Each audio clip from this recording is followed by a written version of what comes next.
Paranormal Chicks. Episode 61. All right. First things first, we have new creedsters. And the crowd goes, no. I just sound like I was like spraying hot breath at you. I mean, you were. That didn't even sound like a crowd at all. No, that crowd is dead. That crowd was up from the grave and haunting you. Yeah. I mean, it fits. It's on brand. Totally. New Patreoners include Valerie F. from Maryland. Kelly Jo F. from Western Australia. Hello, mate. She sent in a message for your birthday thing, and she's the one who said, lots and lots of carbohydrates. Yeah. Thank y'all so much for being part of the Creepinati, Patreoners, all the things. We couldn't do this without y'all, and we appreciate you so freaking much. Yes. And we have a promotion going on. If you don't follow us on Instagram or Facebook or Twitter, you know, all the shit. We have like 3 tweets, but you know, whatever. And one of them Zach Bagans liked. So, I mean we really. win the internet. Or not.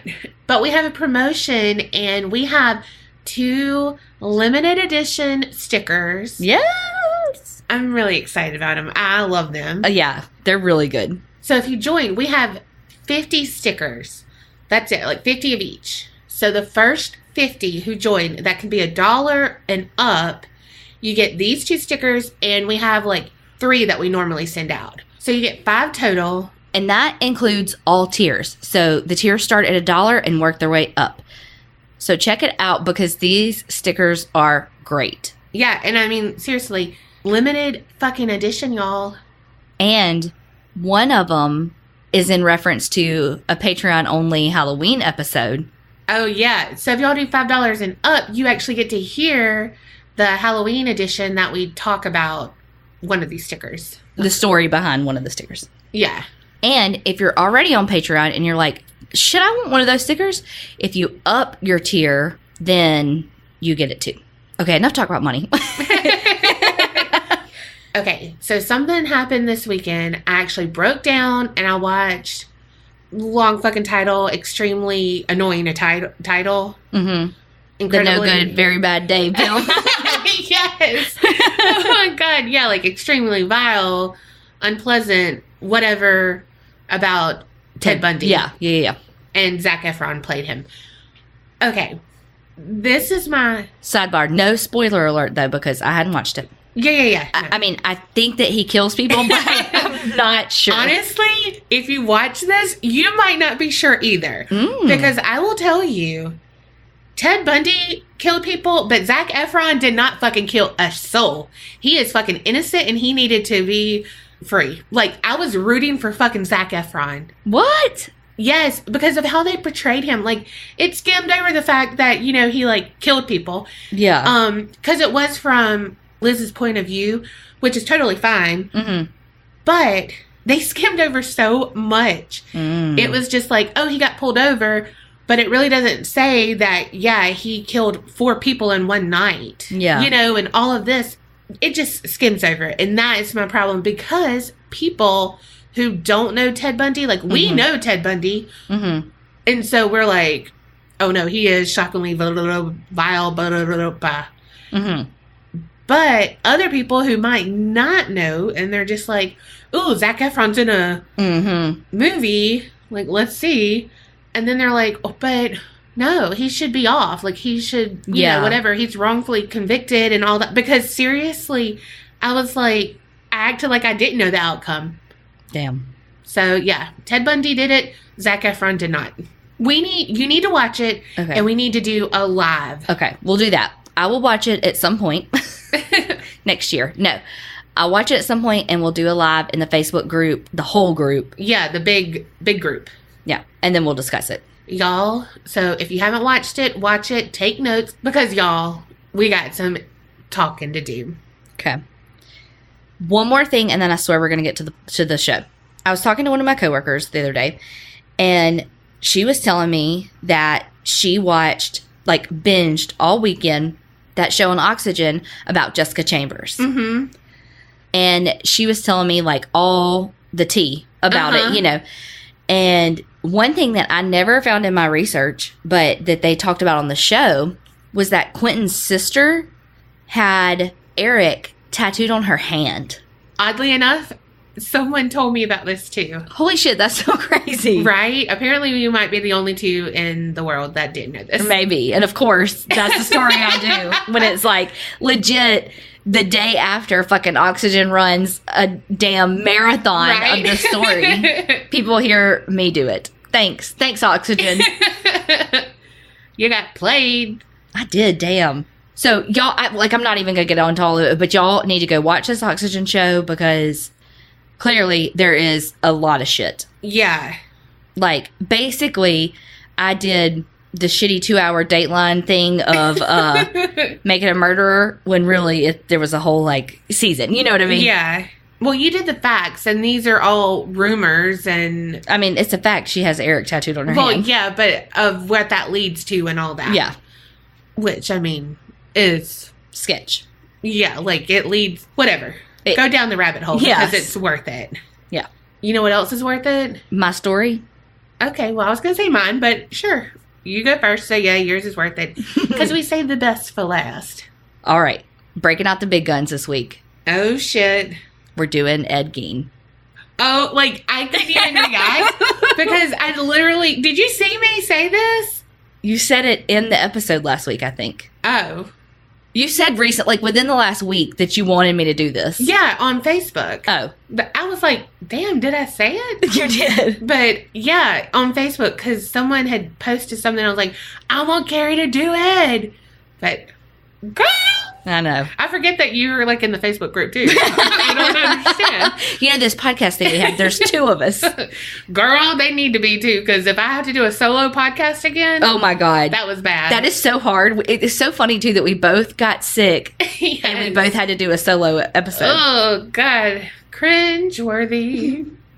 Like, I can't wait because I don't know a lot about him. I just know, like, you know, the movies. Psycho, Texas Yeah. Chainsaw Massacre. I was going to say the meat of it. Okay.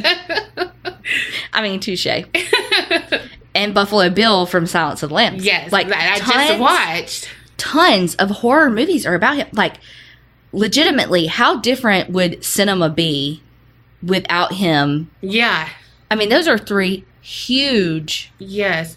I mean, like... Also, Buffalo Bill was mixed with Ted Bundy, too. Yes, because of him pretending like his arm was broken Yeah. to get the girl that time. Yeah, but that's funny, though, because I just talked about Ted Bundy. Mm-hmm. And then, oh my God. So let's just jump right in because this is a big one. Okay. Ed Gein was born in Wisconsin in 1906, and his parents were George and Augusta Gein. His dad, George, had a rough life, too. When he was about 3 years old, there was a terrible flash flood, and it wiped out his whole family. Fuck. Yeah, like, he was the only survivor. Damn. And from what I understand, I've listened to a couple podcasts about it, he was kind of berated growing up, like, why didn't you die kind of thing. So his father had a lot of demons in his closet too, and so he was an alcoholic as an adult. Well, George met and married Augusta, who they ended up having, their first child was Henry. But here's the thing about Augusta. She was ridiculously religious, like to the point of bad, you know, like fanatical. Yes, thank you. I couldn't think of the word. So she also said that if God intended for us to have sex for more than just procreation, he would have made it enjoyable. He did. I'm like, I don't think you're doing it right. You're broken. I think that's not right then. Mm-mm. So she would only have sex with George when she was ready to have a kid. So she was like, okay, we got Henry. Now I want my little girl. Like, I want to have a girl. So she got pregnant again. Well, here comes Ed Gein. Clearly not a girl. Mm-hmm. Augusta and George did not get along. It was a very, like, tumultuous relationship. It just was a bad situation in household. She was very, like we said a second ago, fanatical with the religion. Like, she would read to the kids Bible verses every single night, which in itself isn't, I mean, if that's what you believe, that's what you believe. Read the Bible. And she hated George. Like I said, it's like, oh, God, I'm pretty sure he says love people, but okay. Especially if you choose to marry him. And procreate with him. Mm-hmm. But she would also teach the boys that basically all other women on the planet were whores. And I hate to say it like that, but that's how she taught him. Yes, I can hear that right now. Yeah, and y'all know her? You knew her from before? Mm-hmm. Well, I know people like her. Yeah, and that she was like the only woman they should have in their lives, that all these other women are like of the devil and they're just going to try to lead them astray. They should never have sex, only masturbate. Well, are you sure he's not Jason Voorhees and she's his mom? Because I feel like that's how their relationship was. Dang. Okay. Also, poor George, they probably didn't have porn back then or something. Well, God, I mean, Ed was born in 1906. Yeah, so I mean... Surely there was a way. Well, I'm sure there was, but it's not like, oh, you porn, like it is now. I mean, it's wherever you want to go, you can go. Well, his dad wasn't able to hold a job, because of his alcoholism. He had worked doing a few things like carpenter, a tanner. Oh, for Hyde? An insurance salesman. George owned a local grocery store that, because of his alcoholism, it was just falling apart. He could not manage it. And so Augusta, basically, some stuff says bought it from him. I'm not really sure how that would work, but basically she took it over.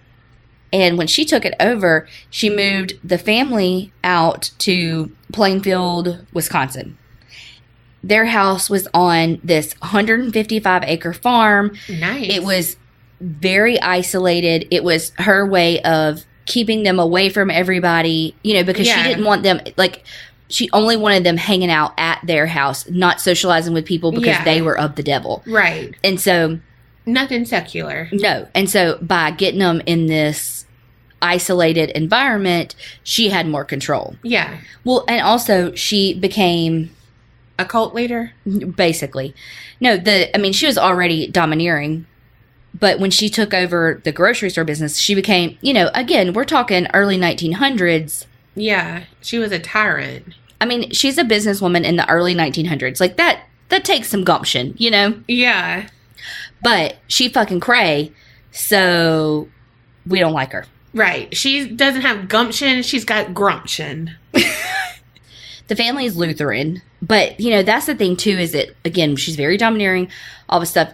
George had no say in how the kids were raised, what their religion was like, as, what they were taught, that kind of thing. And so she's just got them now in this isolation that's just a breeding ground for dysfunction, Yeah. I'm pretty sure this is how deliverance starts. Remember how I said that she would read the kids Bible verses, just read them the Bible. Well, she would intentionally read, scriptures from the Old Testament that were very, fire and brimstone, death, murder. Yeah. That kind of thing. Really light bedtime reading. It gives you really good dreams. Definitely. I'm pretty sure she's the one who started the Heaven's Gates or Hell's Flames. Yeah. Except she wouldn't let anybody in her family even interact with others. Right. So maybe not. She wrote the manuscript and then sent it in. Well, I was going to say, because you have to have other people in the play. And so it can't just be a foursome, because that'd be weird. So, I mean, she could have just had more kids. She could, but look, sex was not pleasurable. No. No matter what she did to keep the kids out away from others, they still got to go to school. Right. So they were able to read and all of that stuff. So they got some of the outside life, but they always came home. It wasn't they were trying to get out, Yeah. They were just as dysfunctional as she was, and they were all kind of happy in their cocoon. Right. With the exception of George. I think he was pretty miserable in life. Well, yeah. Although Ed was good at reading, that was his best subject. He just was average in school, not a whole lot, His classmates and his teachers were he was weird, he was odd, sometimes he would just be in the back of the room and just start laughing to himself. In addition to his classroom giggle fest, he was made fun of because he kind of had a little bit of a lazy eye, because some stuff said it was from a mole. Some stuff said it was like a benign tumor that was like on his eye. Oh, gosh. And so he had a little bit of a lazy eye. And so he just got bullied at school for it. Yeah. Well, and here's the thing too, though. With all of the shit, being kind of bullied, you know, having just quirks in the classroom, that kind of thing. Let's just say that he tried to make a friend, his mom would berate him for it. So it was like, even when he, with all his awkwardness, with, you know, all his social issues. Yeah. When he would try, he would catch shit at home. That's terrible. There's a lot of stuff that I'm not sure how much is true about his interactions with his mom. Like, some stuff said that she bathed them. What? Yeah, like, and would, you know, mess with them? No, like, nothing I saw said that she sexually abused them. But, you know, the feeling I got reading everything was like, and just hearing, because I listened to a couple of different podcasts about it, some stuff on YouTube, that kind of thing. And, okay, you know how the Bates Motel is based on Psycho, the show Bates Motel. And you remember, I know we both watched that first season, and it just made me uncomfortable. Yeah. Like, they weren't sexual, but they were sexual. It just made me, it gave me the ickies. Mm-hmm. That's how I think that they were. Like, it really wasn't, like, I don't think that she sexually abused them or sexually assaulted them. I just think that it was a hinky relationship that just shouldn't have been. Yeah. Well, because she wasn't getting what she wanted from George, even though she really didn't want it. So then she kind of got it from her boys, and then... But I think that from the boys, though, she got, especially from Ed, because she wasn't really like this with Henry as much. I think he kind of kept his distance. I think he kind of was a little more typical, like, with his social and all that, and that he recognized, like, this is kind of weird. Because some stuff even talked about how he would tell Ed, like, your relationship with mom's weird. Yeah. Like, you need to, like, yo, that's weird. You need to move out. You need to do this. You know. Yeah. Well, in April of 1940, so this would be, Ed would be about 34. So he's still living at home. He and his brother, you know, doing the family thing, isolated on the farm. His dad died of a heart attack because of his years of alcoholism. In order to make ends meet, because his dad has passed now, they don't have him to help on the farm and, you know, all the things. Ed and Henry start doing odd little jobs in the community and like handyman stuff, you know. Well, Ed's favorite thing to do was to babysit. Okay. Yeah. And one of the things I listened to, it was saying that Ed's best friend was like a 15-year-old. Like, he just didn't have... Oh, he was 34? 30. Yeah. Yeah, he just didn't have the social skills. Yeah. You know? Well, we're going to flash forward 4 years. And Ed and Henry, they had been... You know how, like, on, like, a farm and just land, every so often you have to burn away the excess so that it doesn't, like, blah, blah, blah, blah. Yeah, we do that. Well... That's what they were doing. And the fire got out of control. And so the fire department had to come help them, like, put it out. And after all that was over, Ed was like, well, where the fuck is Henry? You know, like, shit, I can't find Henry. And so he goes and gets the police, and he's like, I cannot find my brother. Come help me. So they go out with, you know, they're like lanterns and shit to go find him. But Ed takes them directly to the body.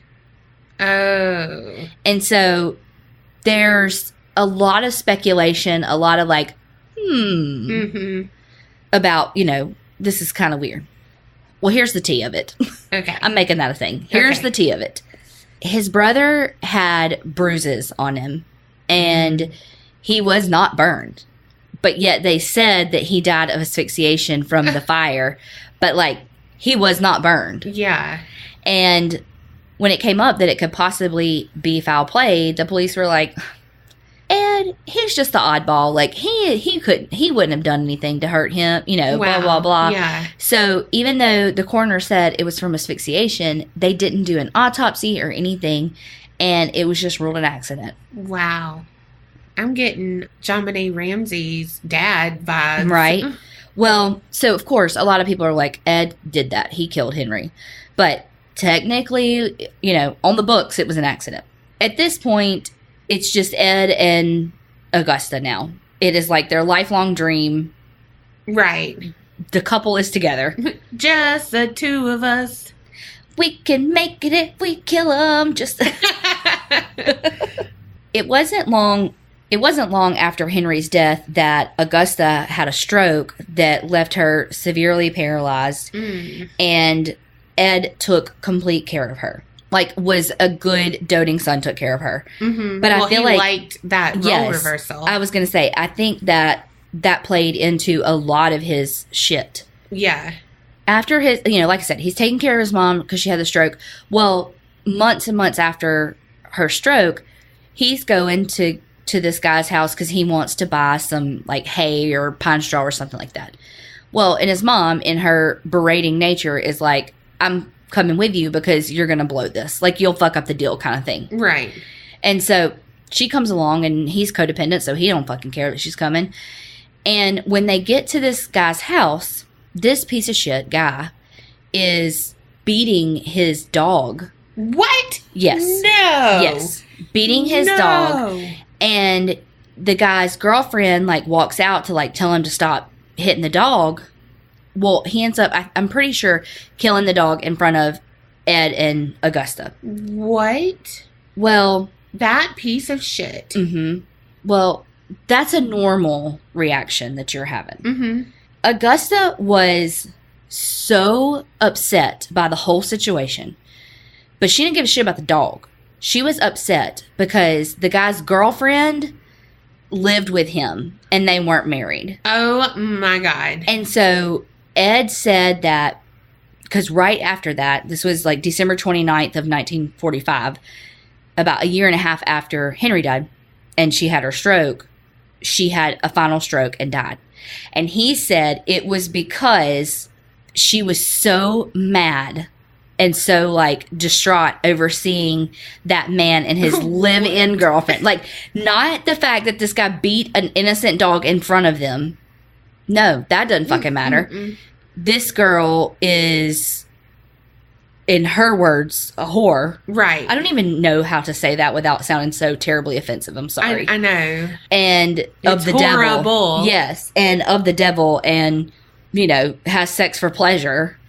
So she's got to be going to hell, Right. And so she was so distraught by that Ed says that that's what caused her final stroke and her to die. Ed was inconsolable when his mama died. Which, I mean, hello. I would lose my shit. And I know. Same. Yes. I cannot even imagine. So, not saying anything about him being inconsolable. Yeah. But he was quoted after the death saying that he had lost his only friend and one true love, and he was absolutely alone in the world. God bless him. After his mom died, he stayed on the farm doing, like, odd jobs, trying to keep everything.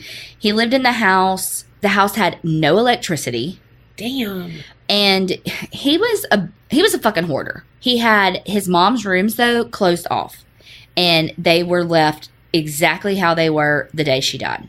Damn. Basically, he closed off so much that he had the kitchen and, like, this little room next to it to occupy his time when he's not, like, working and babysitting. He started getting, because, I told you earlier, he really liked to read, and that's the one thing he excelled at in school. Mm-hmm. Well, he really liked to read a lot of, like, adventure stories and stories that had a lot of, like, cannibalism in it. He liked to read a lot of books about Nazis and, like, pirates and just, like, all these light reading. Yeah, I mean, he also had a lot of, like, pulp magazines and, like, a different anatomy books, which, I mean, shit, there's anatomy books here too. Like, I'm not being like, oh my God, he used anatomy books. But, right. I mean, just, it's the relation to the other books he read that. Well, also, it's like me having anatomy books. There's no reason for it. Well, and, like, some of the, a lot of the books that he liked to read about was about, like, shrinking heads. Like on Beetlejuice? Yes. A lot of, I think, hunting stuff, too. He's basically Ursula, and he likes poor, unfortunate souls. Pretty much, yeah. That's exactly what I picture when I think of shrunken heads. Me too.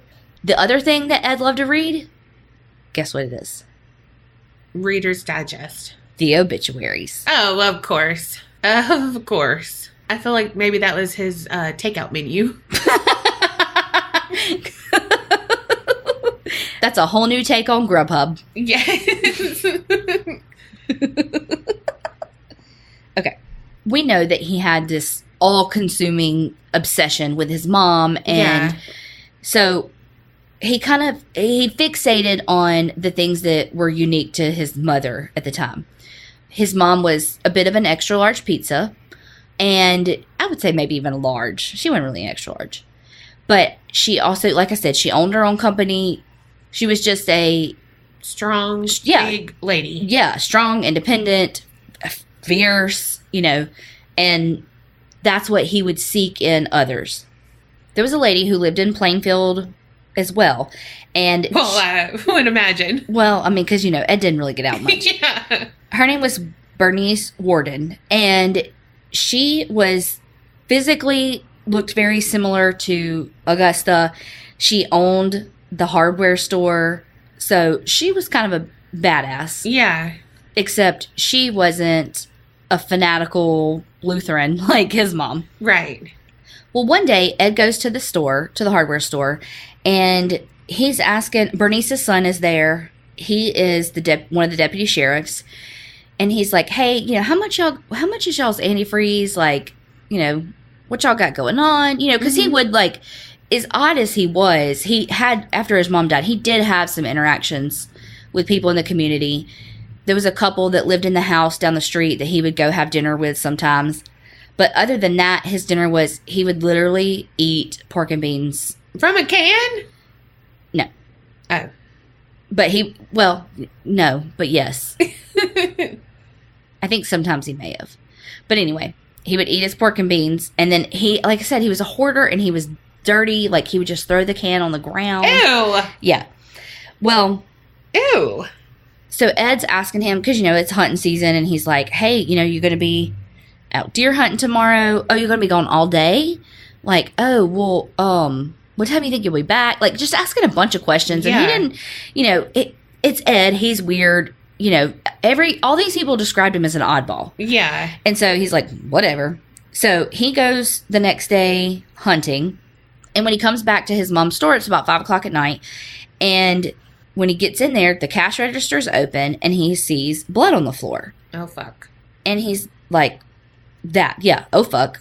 Well, so they're like, okay, well, what happened? And Frank's like, you know what? Frank better be careful because he's going to turn him into Frankenbeans. Frankenberry would have been better. Okay. Best cereal ever. It is. Okay, anyway. Frank's like, well, but look, here's a receipt. The last thing she sold was fucking antifreeze. Oh, fuck. Come on. I know. And so they're like, he's like, wait, Ed was asking about antifreeze, and he was asking a lot of fucking questions about where and when I was going to be here and gone. Right. So the police go and pick Ed up at the grocery store and take him in for questioning, and they get a warrant to search his farm. Well, you're going to find some nasty shit. Templeton's out there having a smorgasbord. Mm-hmm. So when they get there, because you remember, he gets back from hunting at 5 p.m. Yeah. So when they get to the farm, it's dark, and the farm has no electricity. Oh, fuck, yeah. So it's pitch fucking black. This is legit a scary movie. Mm-hmm. They've got their flashlights out. They're trying to move around, find stuff. They get to his shed, and they open it up. They go inside, and they're, like, kind of trying to see their way around and all. And one of the police officers, like, kind of feels and sees something beside him, so, like, shines the light over there. And they see a body hung upside down, like, from their feet. Oh, God. Hanging, like, how you would hang a deer up. Yeah. And the body is, in hunting, they call it dressed out. And it means it's, like, cut with its entrails and all that taken out. Yes. Ew. But the head was also missing. The head had been decapitated. Oh, fuck. Look in the freezer. And the body had been shot with a .22 caliber rifle. Okay. So and of course, like I said, all those like taken out of the organs and all of that. Mm-hmm. The police, they're looking, and one of the officers, so of course at this point they're like, Right. So they keep looking, and they find one thing said a paper sack, one thing said a burlap sack, and one of the officers was like, oh, well, what's this? And fuck. Is there tongue? he picks it up, and it's Bernice's head. Oh, fuck. And so they're like, no, fuck. So they go through the house some more. They say, heads up. I can't even believe. I just said I have to go through this list of what they found. Because I just have to go through this list. Okay. I have to say, some of the stuff, I knew Ed Gein. Mm-hmm. But I don't know what it was prepping for this story. But there were a couple of times my stomach hurt. And I had to take a break, Yeah. Which doesn't usually happen. Unless it's like really gruesome, it doesn't usually happen. Yeah. But that, something about this list got me. Okay. So, trigger warning. This is what they find. Tons of, like, human bones, fragments. A trash can made of skin. Multiple chairs with skin as its fabric. Mm-hmm. Skulls on the bedpost, like a stick. And actually, fun serial killer fact. Okay. A lot of stuff talks about, that famous Ed Kemper quote, and I think we talked about it on our podcast, where he says, like, when you see two women walking towards you and it's like part of him wants to be nice and talk to him, but part of them wants to see what their head looks like on a stick. Yeah. Ed Kemper said that, but a lot of people say Ed Gein did because he had the skulls on the bedposts. Yeah. But really, that was Ed Kemper. I really wanted to say, he's giving me Ed Kemper vibes with that cat on the kebab. There were a lot of skulls that had just the top cut off, but then there were a lot of skulls that he used for bowls for his beans. So that's why when you asked did he eat from the can or the thing, I was like, well, there's a quote too, I forget exactly what it is, but basically he said it was hard to eat from the bowls because it would squish out, Ugh. the quote bowls, the skull bowls. Yeah. He also made clothes from skin, from human skin. I knew that. Well, one of the things that he made was a corset from a torso of a human, of a girl. Mm-hmm. To go along with, he wasn't just worried about the top. To go along with the corset, he made leggings from human skin legs. Mm-hmm. And then he had multiple masks, from women, from people's face. He had taken the skin off and he would wear it as a mask. Yeah. Taking homemade Halloween costumes to a whole nother level. Well, those new masks that make you look like Leatherface? The white ones? Yes. That's all I can picture. It's so terrible. About the leggings from legs, there's a rumor, a folklore thing called necropants. And it's it was in some museum, but it's of fake stuff, And it has someone's legs, it looks like a pair of legs and a little scrotum thing, and people's comments on that, because I was like, oh, maybe I could do something about this, if it was real, because apparently I believe that it could be real. Again, serial killer mind here. I'm like, oh, okay. But so I was screenshotting quotes from it because people were so fucking funny on it, about the leggings, and it was original leggings, blah blah blah blah blah, but it's fake, but it's probably from fucking Ed Gein. Yeah. So they also, like I said, found Bernice's head. They found her heart. Ooh. It was by the stove. And so that's where a lot of people think that Ed Gein was a cannibal, but he wasn't. It was just because people were like, oh, the heart was on the stove. No, it was just by it. He was not a cannibal. 9 vulvas in a shoebox. Well, okay. Look, you can never have too many vulvas. Yeah, okay. I feel like he is making himself those paper dolls, you know? Yeah, he is. Like, but it's not paper dolls. It's for him. Like, he's the doll. Yeah, that's what I mean. Then they found a belt made from nipples. I've seen that, and that... I made a mistake. I made a gruesome fucking mistake. And I had to see what that damn torso of boobs looked like. Because the corset thing. Yeah. Because it's like boobs and shit. And I fucking Googled that shit. Don't do it. Oh, I'm putting that all on our website. Don't do it. I'm doing it. Don't. You know what? It's a tits. Okay. It's the cat's meow with the vulvas in the butt. Oh my God, he's got a patchwork of puss. Okay. Why do I have to say puss? I don't know, because I think that you're his age. Oh, fuck. It cracks me up. Okay. They found 4 noses. Oh. Fingernails. Oh, God. Oh, God. I know. A lampshade made from, like, faces. And the, like, window shades. Mm-hmm. The bottom of it was lips. Okay. The other thing they found was another skull in a box. And they found a face mask in a paper bag. And they recognized it. It was the face of Mary Hogan. And she was the owner of the bar in town. Ooh. And so they, some people say that Mary was the, like, mirror image of his mother.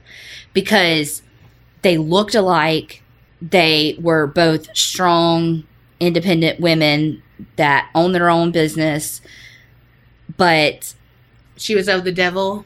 Exactly. She owned a bar, and you can't have all that sinfulness in your life. Mm-hmm. And so people said that like, she was his first victim. Oh, fuck. Because, again, it was too much. Like, he was like, cannot compute. Like, this is too much. Because she looks so much like her. Lots of the same traits. Sans the uber religious. Yes. Well, so he only had 2 victims. Really? Yes. Mary and Bernice. I thought he had so many. No. So how'd he get all this shit? He robbed graves. Well, here's the thing.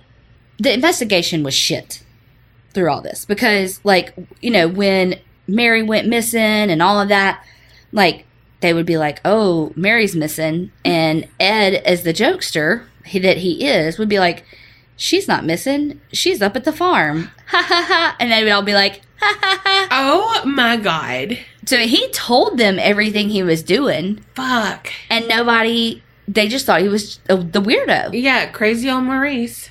Exactly.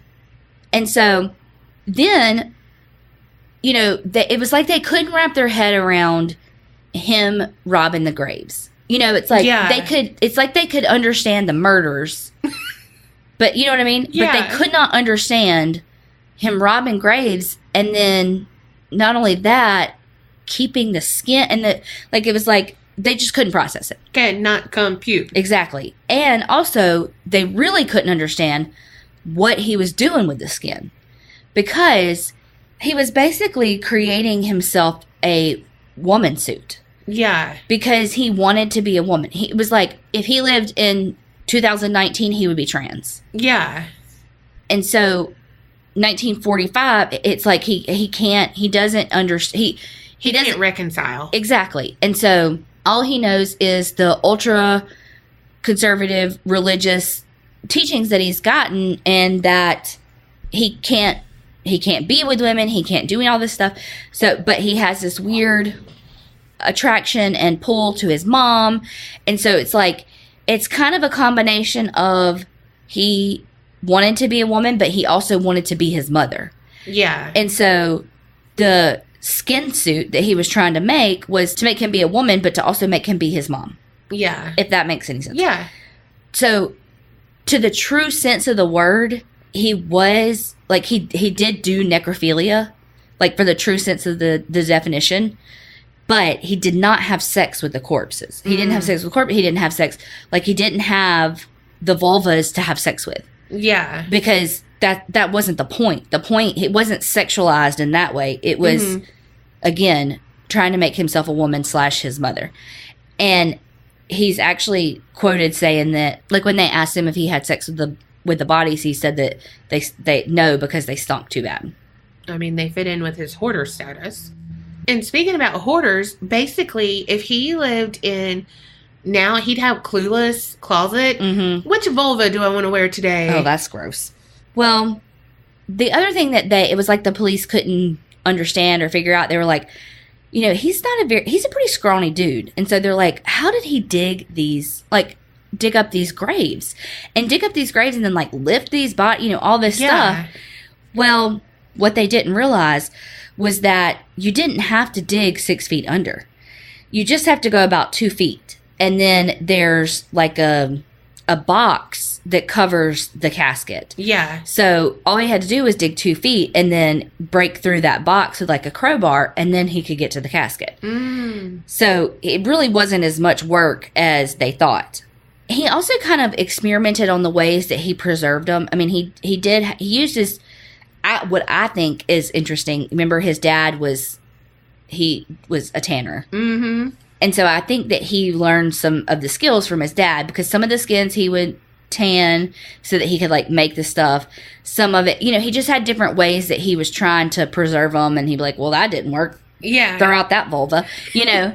And so, and he even had some, like, that were on the wall that were almost like art, that the faces he had, like, put lipstick on and all that. So it was like the shit was just everywhere. Oh my God. But not in his mom's area. His mom's area, the police had to, like, break the door in to get in there, and it was perfectly pristine, just like she left it.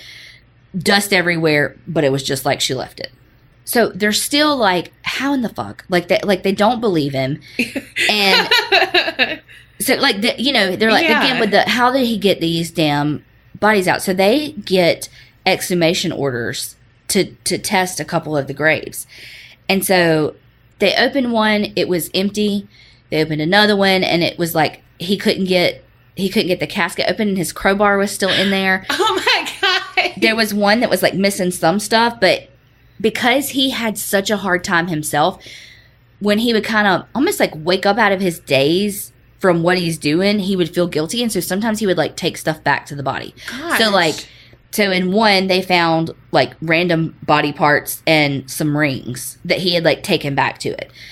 And it said that there were upwards of 40 times that he would go to the graves and, like, get there and be like, no, I can't do it. And then go back and be like, no, I can't do it. And then, like, sometimes he would dig it up and then be like, no, I can't do it.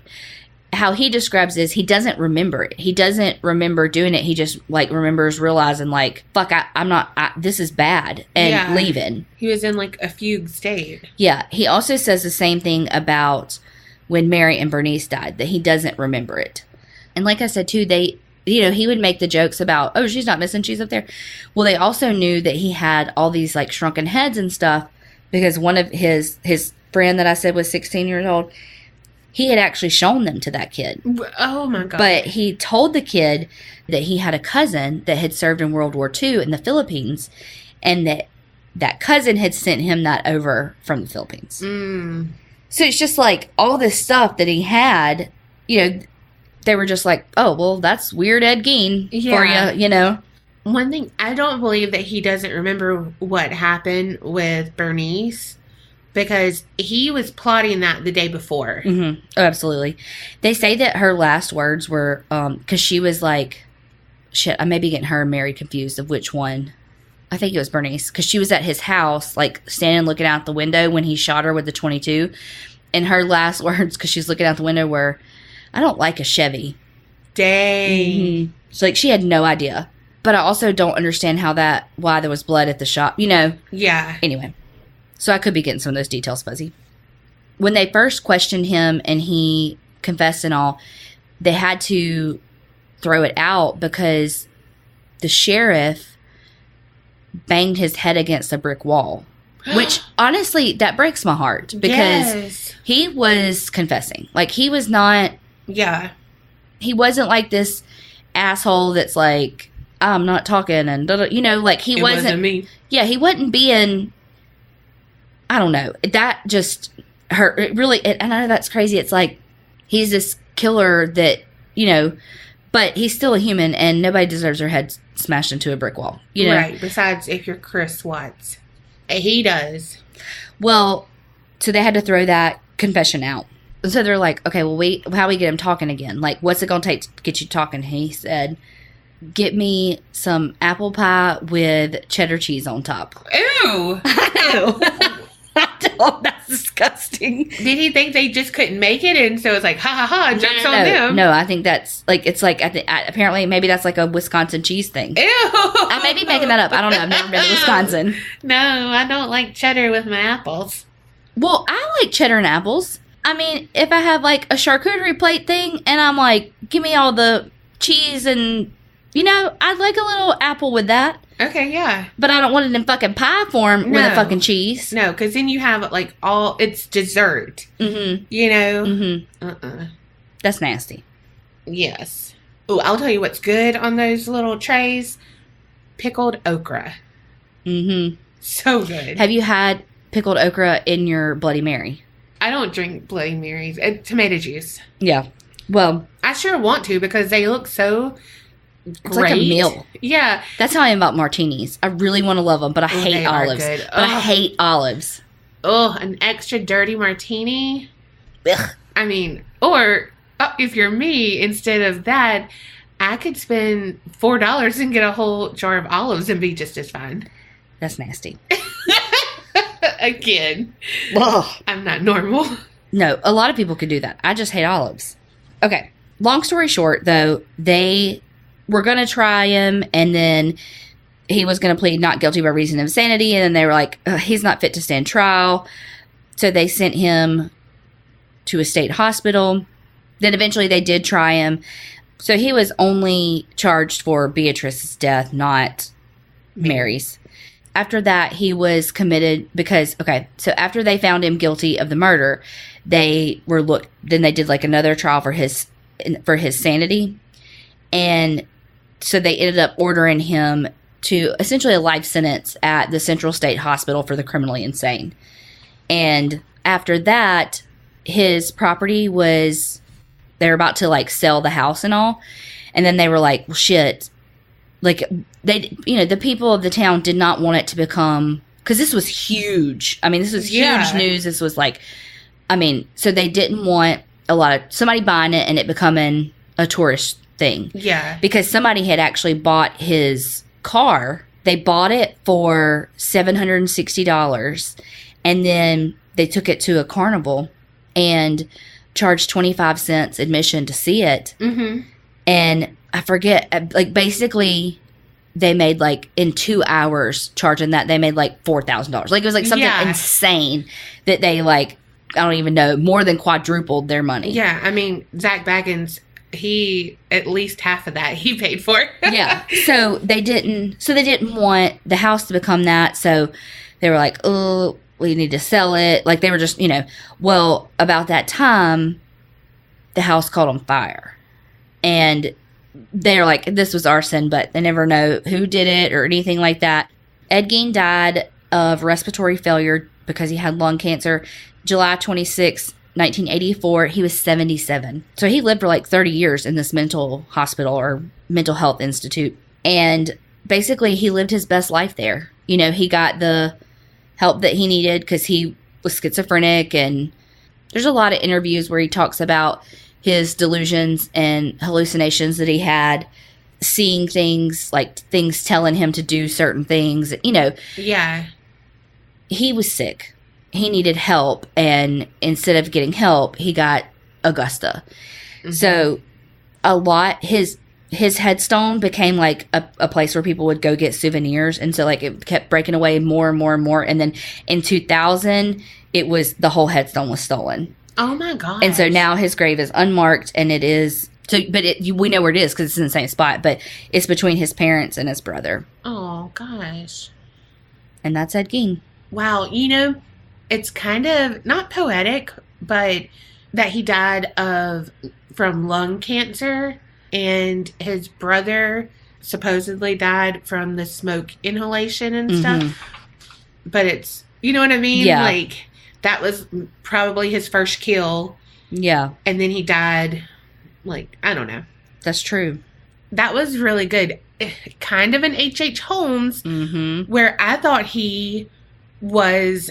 Yeah, where you think he's this prolific serial killer. Yeah. And he has two, maybe three if you count his brother. Right. There are some stuff where it's like some people went missing and they're not sure and blah, blah, blah. But I think it was just potentially his brother and Mary and Bernice. Yeah. Super fucking interesting. The psychopathy, you know, like just it just goes so deep, you know, and it's like, you know what?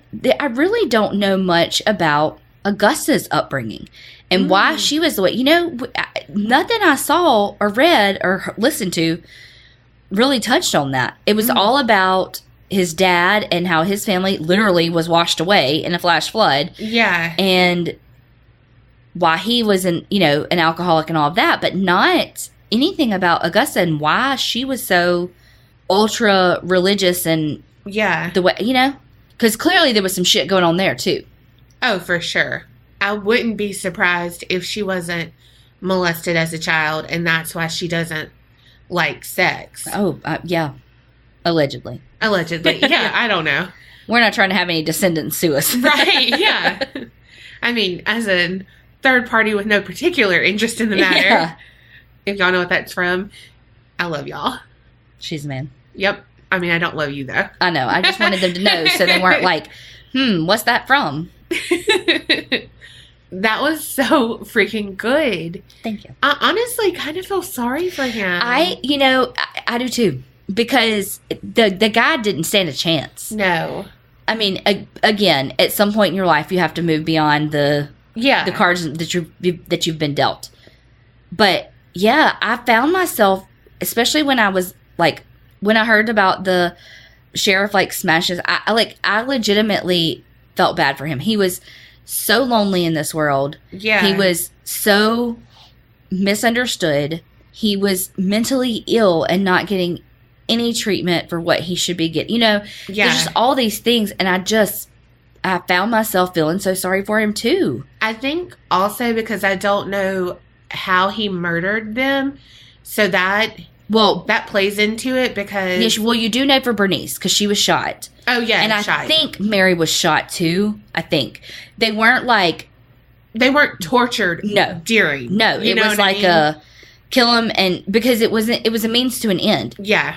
Which is still terrible. I'm not saying anything about it. I'm saying on the scale of serial killers and murderers that we've talked about, he's on the lower spectrum of kills. Now, the other shit he's off the charts on the other shit. That's the shit that I had to take a step away from for a second because it was just so gruesome, some of the stuff that I just was like, whew. Yeah. I need a break. You know, it was some of it was a lot. Yeah. Spoiler alert, it's not going to be on the website. No, that if you want to see those pictures, which is totally fine, no judgment, go look. I looked, but I don't know. Because if somebody's like looking up your story and they don't want to see the pictures and it's like, oh, well, hello, breast torso. True. All right, you ready for your story? Are you ready for it? I don't think you're ready for this, Jelly. Because my body's too bootylicious. For you, babe. Also, just keep in mind Ed's dad's family and what happened to them. Okay. All right. Picture it. A little while ago, like a century ago, on the southwestern bank of Lake Pontchartrain, there were 3 tiny towns. One was named Ruddock, and it was the biggest, like the headquarters of the lumber thing that it's like named for is there. Another one was Wagram, and then last was Frenier. And that's really the one we're going to focus on. Okay. They were spaced about 4 miles apart, and the majority of the population was German immigrants. This is like Pontchartrain, like New Orleans, Louisiana, Lake Pontchartrain. Yeah. Okay. And the 2 main sources of income were lumber and farming. So Ruddock It was largely constructed on the lake itself, and most of the houses were 1-story or 2-story in the offices, but they were all on stilts because, you know, it's like swamp underneath it. And even like they had sidewalks that were basically on stilts. Everything was wooden sidewalks on stilts. That's crazy. Like, it was all on the water. Was it on stilts? It was all on stilts. Okay. Like, even the sidewalks were on stilts? Yes. Stilts. Damn. And everything was in walking distance because, again, on stilts. But there was a place called the Owl Saloon. Oh, fuck. That damn murder bird is back. Well, it wasn't a murder bird. It was a men's only bar. And so it had discretion. And so it was parked about half a mile down. So, like, everything's, like, walking distance. And that's still walking distance. But it's, like, way down there. So people, you know, could be, like, just walk into this little thing and then whoop, veer off to the Owl Saloon. I don't understand that. Like, I'm like, damn. Like, I get it. Like, okay. Like, I get, like, you don't want people gossiping about you and all that bullshit. But, you know, the people who give you the most pushback and judgment are the people who, A, are doing it themselves, or B, want to and are trying to reconcile or control their urges. Yeah. Like, it's classic deflection. You know what I mean? Yeah. There's another word I'm thinking of that it is like deflection, but like, you know, you hate in others what you hate most in yourself. Yeah. Kind of thing. Projection. Yeah, that word. I knew a word. So Frenier and Wagram, they were smaller, but they still were populated for the size. So the German immigrants who lived here, they did most of the farming, and it was cabbage farming. And they also did barrel stave manufacturing, which is complementary because the harvested cabbages would be packed into the barrels and then shipped via the railroads up north. All right, so now by 1915, much of the property around Frenier was owned by one woman, and her name was Julia Brown. She was African American, wealthy, wise. This was a century ago? Yeah, 1915. Damn, girl, get it. Yes. A woman, period. But an African American woman, that's amazing. Yeah, so the census record suggests that she was born Julia Bernard around 1845, and then she married a laborer named Celeste Brown in 1880. Then about 20 years later, the federal government gave him 40-acre homestead plot to farm, you know, cabbage. And then he died, and so that property was passed on to her. Well, something we need to know about Julia, she was a voodoo priestess. Ah. Yeah, she had lived and worked in New Orleans in the 1860s before they moved to Frenier with their land. And this was fact-checked by Small World, Bloody Mary, who is a New Orleans voodoo priestess now, and we talked about her with Zach and Addie. Yeah. So the village, Frenier, and the two neighboring, you know, the one that's on stilts, they had no doctors, and they had nothing. But if you want to wait like 4 days, you can go by railroad to New Orleans, but it doesn't come all the time. And if you're hurting, like, you need something now. And so she was like their healer. She would be a midwife. She could, you know, anything and everything. She was like the heart of this community because, you know, she helped them. So she would travel the village performing rituals for childbirth, to fight off infections, to cure illnesses, all of that. And they all recovered rather quickly. Damn. So they were like, whatever magic she's doing, whatever, we're okay with it. They weren't okay with that Owl Saloon, but they are okay with this. So okay that she became known as Aunt Julia Brown. Well, you know, she's now Aunt, and they're like, hey, can I get the family discount, aka free? And they started taking advantage of her, and she was like, look, I'm not having this. So they began demanding and expecting her to do stuff like without them really even asking. It's like, oh, so-and-so's sick, then she should go over there and heal him. And it's like, no, I mean, I have my own life. I have shit I got to do. And so there's like a hierarchy. I mean, if a child's being born, she's got to go do that. She can't help with, she can't help old Woody over there with the flu. Mm-hmm. So with this, she's like, look, I'm not getting the respect I deserve. Any of this, I'm not okay with it. So she kind of began to scare the locals. Oh, shit. Because she would start predicting when something bad was going to happen to them. So they were terrified because, I mean, as much as we want to say we want to know, you don't really. You don't. Because you live in fear of that then. Right. And they also didn't know if she was telling them this or cursing them, you know? Well, yeah. And how does that relate to free will? And if you think this is going to happen to you, then you're projecting it into the universe, then... Yeah. And it happens, you know? Yeah. So around this time, she kept saying that something was going to happen to Frenier. And on September 28th, 1915, Julia made her final and most terrifying prediction to date. She would sit on her porch and she would sing, "One day I'm going to die and I'm going to take all of you with me." Over and over again. And she always sang, and people would love to hear, what she has, because it's, I mean, get in their head, whatever. She probably said, "Pineapple pin." But this, they're like, wait, what'd she say? Yeah. And she just said it hours. And this is also verified by an oral historian who was a longtime resident in the New Orleans area, Helen Schossler Berg. And she said that she verified it through, what historians do, research, apparently. Fuck. She said that she would sit on her front porch, she'd play a guitar and sing the songs that she would make up. Mm-hmm. And in fact, she did say she would die and everything would die with her. And then she died that same day. Oh, shit. Mm-hmm. So the townspeople knew that every prediction that Julia had made came true. And so they're like, skirt. Fuck, we all gonna die today? Right. I don't want to die today. Do people even know that song? I don't know. I hope. You know what I mean? Yeah. To try to have the best karma, be on Julia's side, everyone's like, okay, we are going to gather at her funeral, which was September 29th, and, give her the respect, all of this,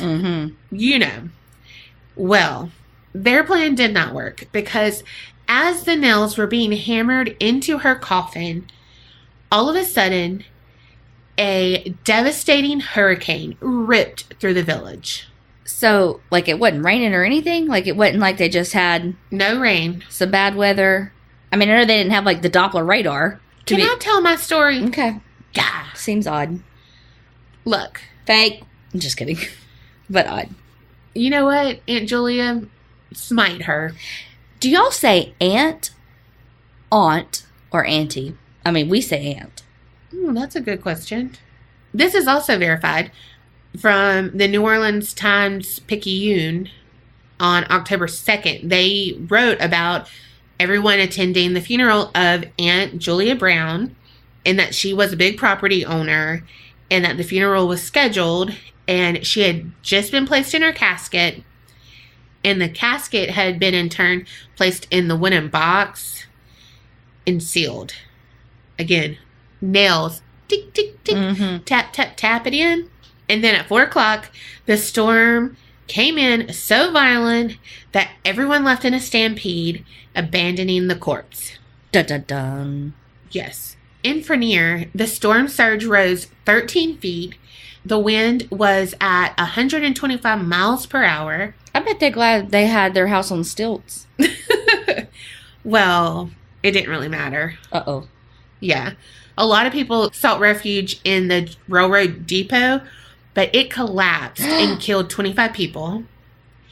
And really, close to 300 people in Louisiana died. The storm cleared on October 2nd, and when it did, Frenier, Ruddock, and Wagram, W's and R's, let's just be honest, had been entirely destroyed. Shit. Homes flattened, buildings demolished, lots of the railroad tracks washed away.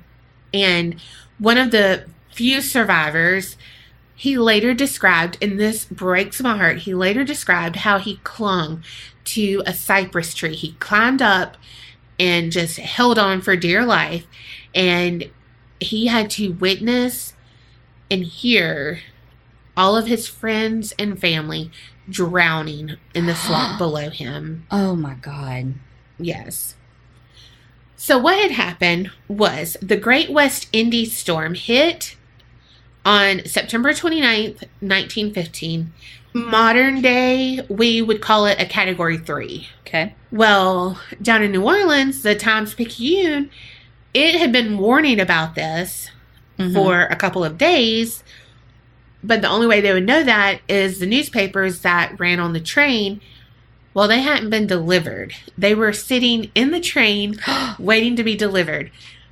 But the train didn't always come through every day. And so they just hadn't been delivered. So these people did not know of impending doom. Damn. Yeah.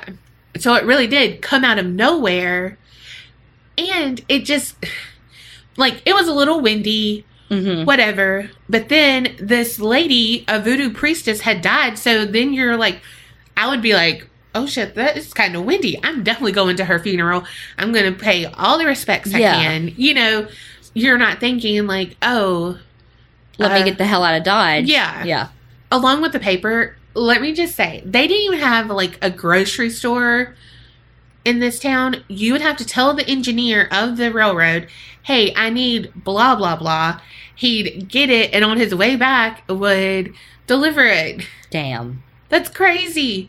So it's like, you can live on cabbage, or, you know, give the engineer your grocery list like once a week. Damn, I'm just thinking about that, and that was basically Uber Eats. The OG. So let me set the scene again. So they nail the coffin, tick, tick, tick, tack, tack, tack. And then the winds come, the rain comes, all of this. So livestock is going through the air, being washed away, all of this stuff. You know, I mean, it's chaos. People are having to try to swim for their lives, all of this. Well, again, they left the body, and later it was found in the swamp, but no casket. Yeah. The people who were found were buried in a mass grave in the Manchac Swamp. There was a graveyard in Wagram, but it was located too far away to carry them because, I mean, it was wrecked. Yeah, and so many of them. Yeah. So the survivors made rafts from driftwood, and the dead were floated across the lake to their final resting place. Damn. Yeah. Frenier itself had disappeared. The remains operated for some time as a lakeside resort, and the landowner was trying to build it back up, but further storms, natural disasters, all took their toll, and nothing ever came of that. But locals say Aunt Julia is the one to blame for all these natural disasters. Well, she did put the curse on them. She did. And like I said, 250 to 300 people died. And so many had lost their lives. Locals claim that it's still commonplace for skeletons to surface today, only to drift down the muggy swamp. It's like you're in the swamp and you think that your like trolling motor got caught on a tree. It didn't. Right? Oh, no, ma'am. No. I mean, what would you rather see? A live alligator or a dead skeleton? Skeleton. Oh, I don't know. 100% skeleton. A skeleton ain't gonna do shit to me. That damn alligator could eat me and the boat. True. All right. So Bloody Mary, again, the modern day voodoo priestess, she doesn't think that Julia cursed the town. She said that voodoo isn't about curses. Really, it's about healing. And she said that she was a beloved healer, not a vengeful type. And she said that Julia's song may have been more of a warning to them than a curse against them. And that perhaps she tried to perform an anti-storm ritual and was unable to stop the hurricane before it was too late. And she died because she wasn't strong enough or whatever. And so it wasn't out of any malintent. Yeah. I wonder, like, if she was repeating that song over and over again, I wonder if that was, like, her, like, chant to make it go away. Right. You know? Yeah. Well, as a result to all of this devastating catastrophe and death, the island is believed to be highly active paranormally. And they say that if you listen carefully, you may hear the sound of a ghostly voice singing Julia's infamous song. I don't want to hear that. No, thank you. And, I mean, hey, if you're brave, you can go and take a boat tour through the waters of the Manchac Swamp. And that is with the Cajun Pride Swamp Tours. Damn. Yeah. So, I looked on Reddit, because you know I always do. Yeah. I found a little story that someone had submitted 4 years ago, and the name is Boobaloo the Stink. Oh. Oh my God, that cracks me up. I love Reddit usernames.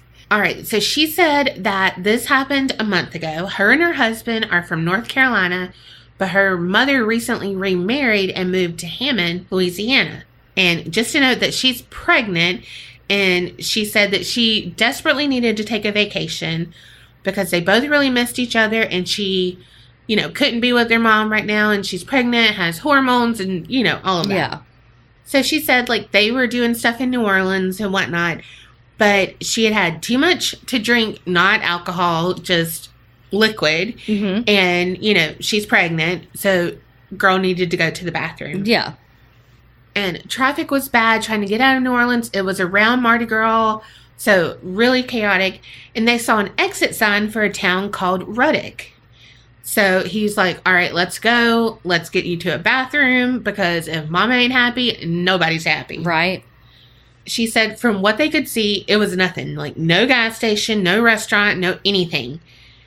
So they kept driving down this little road. And they were, you know, like, maybe something's down here, because she had to go.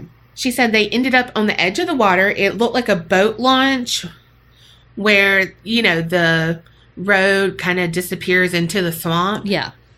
Her husband was like, look, we could turn around and find another restroom, but can you make it? Yeah. She's like, no, I'm going to piss all over myself, so let me just get out here. I'm going to have to squat, you know, whatever. Been there, girl. Been there. So she's like, look, just watch me just in case someone comes to launch their fucking boat. Yeah. You know, like, on the off chance, because that's our kind of luck, Carrie. For real. For real. So as she's squatting, she said she could hear her husband on the other side of the truck kind of give a strange laugh. And so then he kind of jogged around and, like, looked at her and gave her a weird smile.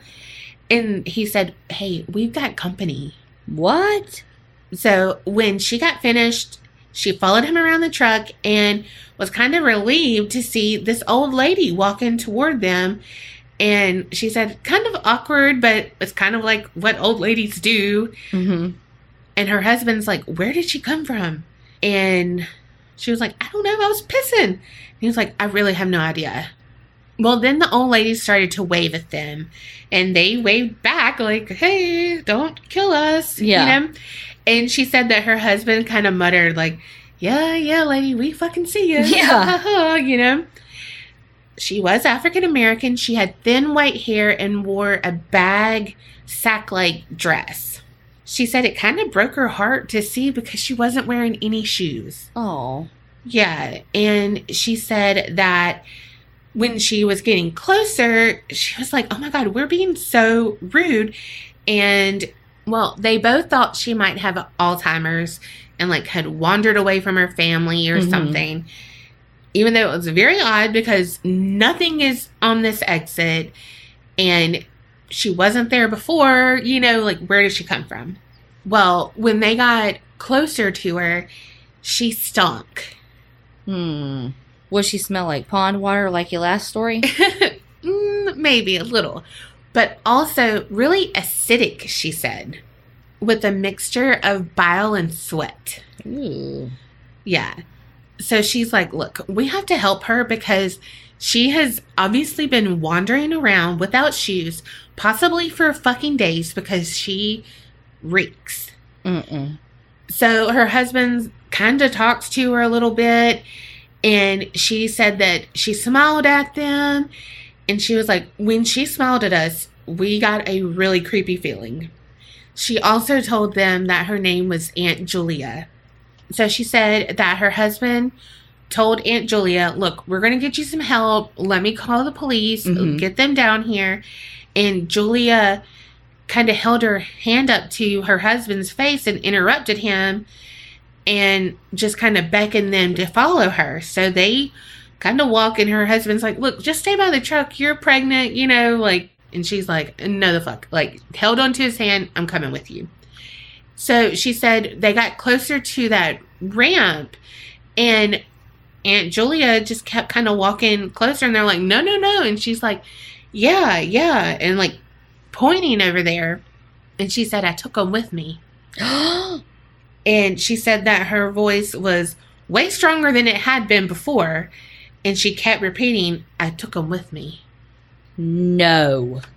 So her husband is like, took who, ma'am? You know, because, I mean, they don't know the story. Right. Yeah, they're not from around here. And she said, I took them with me, just like I said I would. And so then she said that she started kind of looking angry, but also content. And all of a sudden, her husband kind of lowly says to her, go the fuck back to the truck. Because at that moment, he saw something floating in the water, and it looked like a dead body. No. Yes. So he's like, go back and call 911.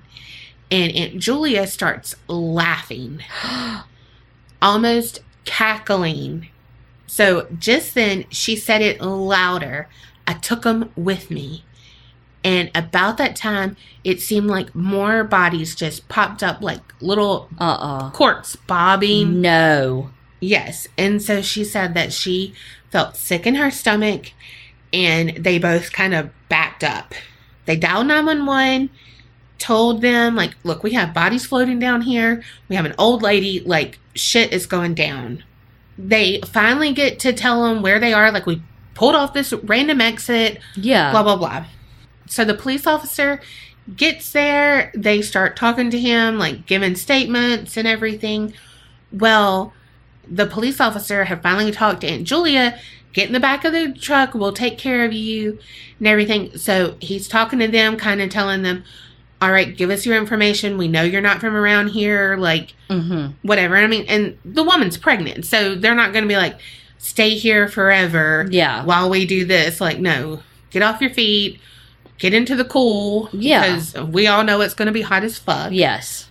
Well, then they walk back to their truck.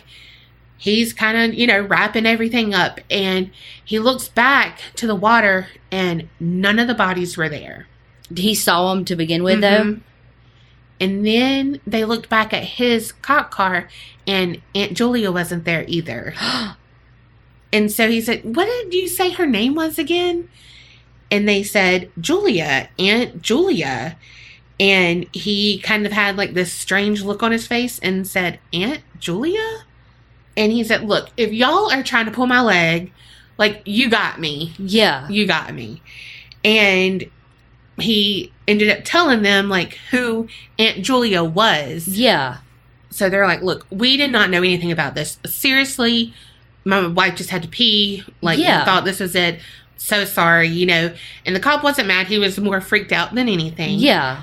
He told him, you know, like, look, we'll be on the lookout just in case it's kind of weird, but, like, whatever, keep your phones on you. You know the deal. Yeah.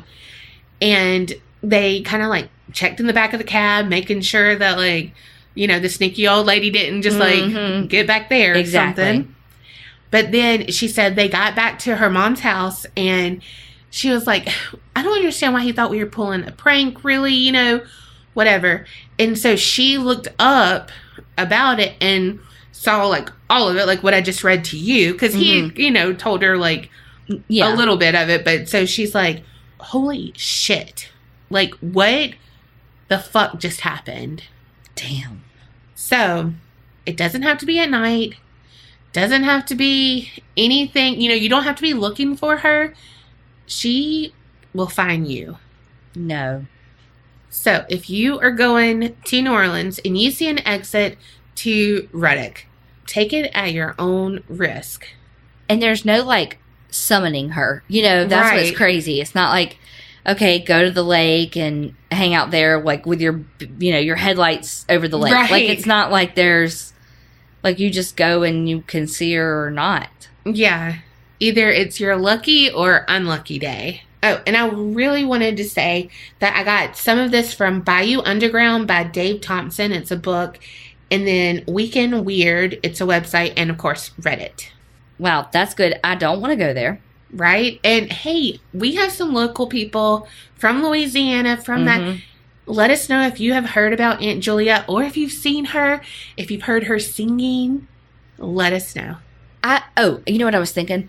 I want to know, are there actual police reports from stuff like this? Like, from these people, from whatever. I mean, like, no, there's fucking bodies. Yeah. Probably not, because then they're like, oh, they're just fucking pulling our leg, you know? Meanwhile, have they drugged that, you know? Yeah. Meanwhile, there's a serial killer, and they're like, oh, there's a skeleton. Must be from Aunt Julia time. And then you got this person over here being like, Mwahaha. Right. Dang, that was good. I like that one. Yay. Okay, what did we learn? We learned that it's way easier to dig a grave than you thought. For real. Dig a occupied grave. Yeah. Yeah. That is crazy.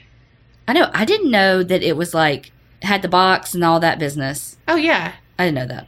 You know, it makes sense, though, because if you think about all the times you see grave robbers, they're like Ed Gein. They're not like Vin Diesel. Yeah. You know what I mean? And I never thought about that. Oh, it's 2 feet. I mean, let me just be honest. I'm not digging fucking 2 feet. No, and I can't jump in I'd be like, okay, I might could get in the grave and then I'd be like, son of a bitch, how the fuck am I going to climb out of this thing? Can somebody give me a ladder, please? Yeah, I'm not, what's the word I'm trying to say? Agile? Yeah, I can't be doing that shit. No. I could like operate a crane to get it up. I don't even know if you could do that because something would happen. Oh, I'm sure I would swing that somewhere, knock somebody's headstone over. It would be a disaster. Look, it would be Now and Then all over again where they thought that somebody came back from life. Yes. Came back from life. That's not it. Y'all, that's a great movie. That is a really good movie. We also learned that natural disasters can be very bad. Yeah. Like, they can wipe out a whole town or a whole family. Whew. So, pay attention to your local news when it gives you those flash flood warnings. Apparently, they're important. Yep. They interrupt your broadcast for a reason. Yeah. Damn it. I was just about to find out if they were the father or Maury. Right? I do hate that when it's like, beep, beep. I'm like, okay, I get it. I can read the ticker. I need to know what they say. I know. Meanwhile, she has it on closed caption, so she does know. Absolutely. Again, I cannot have live TV on it, but like movies, totally. No, everything in my house, every TV in my house is on closed caption. Yes, it is. I think 3 would be something that we've said all the time. Anytime you have extremes, it's bad. You know, again, with Augusta, with her extreme religion, and all of that, it totally fucked Ed Gein up. Yeah. But I feel like even with your story too, because it was like they took her for granted. Yes, and took it to the extreme of to get the things that they wanted. Yeah. And so they fucked up too. And that didn't just fuck Ed up. That fucked her whole family up. You know? It didn't give George the help he needed. Everybody ended up dying. Yeah. You know? Yeah. So that's a great way to end. I mean, everybody died. No. So don't take things to the extreme. Besides toppings, extreme toppings. If it's sprinkles, always. get all the, look, this is what you do when you get ice cream with sprinkles. You put a bottom layer of sprinkles, then you put some ice cream on, then you put more sprinkles on top, and then it mixes better, and then you can have all the sprinkles. I will say there actually is too many toppings. Me and Carrie have both done this where it's like unlimited toppings, and we're like, yes! And we get way too many, and then we don't even finish it because it's too much. It's way too much. Like, the flavors don't go together. Oh, no, they always go together for me. No, like, it's too much. It's overwhelming. Like, so I can't get, all of them because I have, like, sprinkles and so many, because my favorite is Reese's as a topping. Mm-hmm. But that is so strong with the peanut butter. And see, I don't get all that crap on there. Like, if my perfect is chocolate chips and sprinkles. Boom. Done. Yeah, see, that is normal. But when we got, like, 5 toppings on it in Memphis, we both got that. Did we? Mm-hmm. Oh, yeah. Yeah, that was bad. That was bad. I told you. But I didn't get Reese's. No, but we got, like, stupid shit because they had bad. So much and it was free. God. We are such extra large pizzas. We were like, it's a free? I really do believe that there's a different part of your stomach that holds ice cream. Because I don't care how fucking full you are, you're like, ice cream? Yes, totally. It goes in a different part. It does, but then it makes me sick. But it's totally worth it. Meanwhile, that's her mom's stomach medicine. Oh my God, yes. I'm like, my stomach hurts. You want to go get some stomach medicine with me? And we go to Sonic and get vanilla ice cream. So if you're ever feeling down, there's some medicine for you. Yes. And remember, creep it real and don't get scared.